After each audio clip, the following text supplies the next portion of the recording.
President Trump capped off one of his worst days as president by lashing out at familiar targets hours after two of his former confidants simultaneously were found guilty and pleaded guilty in federal criminal probes. Trump's longtime personal lawyer Michael Cohen pleaded guilty on Tuesday in New York to violating campaign finance law by arranging hush money payments for two women, saying he did so in coordination with Trump.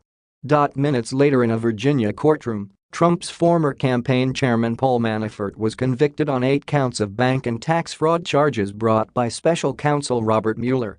The president responded to the twin legal blows ahead of a campaign event in West Virginia, telling reporters the Manafort conviction was a disgrace that had nothing to do with Russian collusion. Trump said he feels badly for both Manafort and Cohen, but did not comment further on his former lawyer's guilty plea. The president later sought to show he was unfazed by the stunning legal developments during the rally in Charleston, where he briefly touched on the news during his speech to supporters. Fake news and the Russian witch hunt. We've got a whole big combination. Where is the collusion? You know they're still looking for collusion.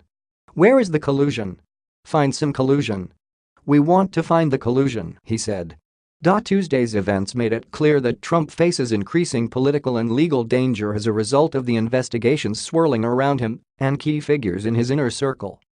Cohen's plea may pose the biggest problem for Trump, given that Cohen admitted to paying off women who allege they had extramarital affairs with the then business mogul in an effort to help his 2016 campaign.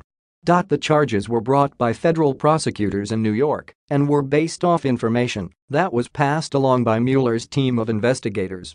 Manafort's criminal conviction was related to his work for the pro-Russian former leader of Ukraine and not his service on the Trump campaign.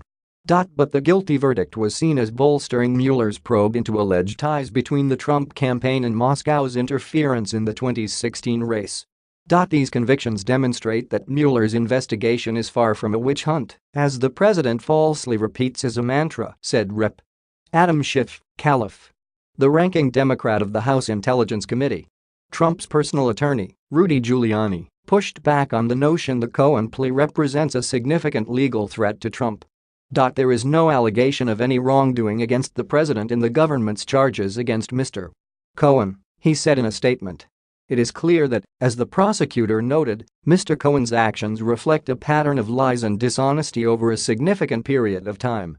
As speculation swirled over what will come next for his presidency, Trump used the West Virginia rally Tuesday night to dole out red meat to his supporters, hitting Democrats, the news media and other elites, while pledging to tighten his crackdown on illegal immigration. Trump also downplayed Democrats' chances of taking back control of Congress in the November midterms in a blue wave.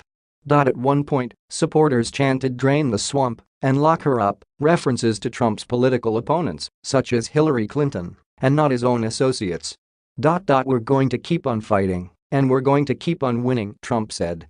The legal troubles have raised the stakes for Trump in the midterms, when Republicans are at risk of losing control of the House and possibly the Senate. Democrats could decide to initiate impeachment proceedings against Trump if they take control of the lower chamber. Short of that, they could intensify ongoing congressional probes of Trump and his administration. In the meantime, Democrats will almost certainly highlight the explosive confession made by Cohen. Trump's former lawyer did not name the president in court, instead referring to an unnamed candidate for federal office. But Cohen's lawyer, Lanny Davis, laid out the stakes for Trump in starker terms.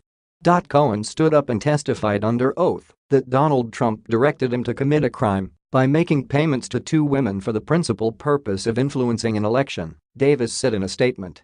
If those payments were a crime for Michael Cohen, then why wouldn't they be a crime for Donald Trump, added Davis. Federal prosecutors said Cohen admitted to arranging $280,000 in payments to silence two women who otherwise planned to speak publicly about their alleged affairs with a presidential candidate, thereby intending to influence the 2016 presidential election. Cohen has previously acknowledged he arranged a six-figure payment to porn star Stormy Daniels and set up a similar payoff for former Playboy playmate Karen McDougal. House Minority Leader Nancy Pelosi, D. Calif., said the Cohen plea shows the president's claims of ignorance to be far from accurate and places him in even greater legal jeopardy. Trump in April denied any knowledge of a payment to Daniels, but later admitted that Cohen represented him in the matter.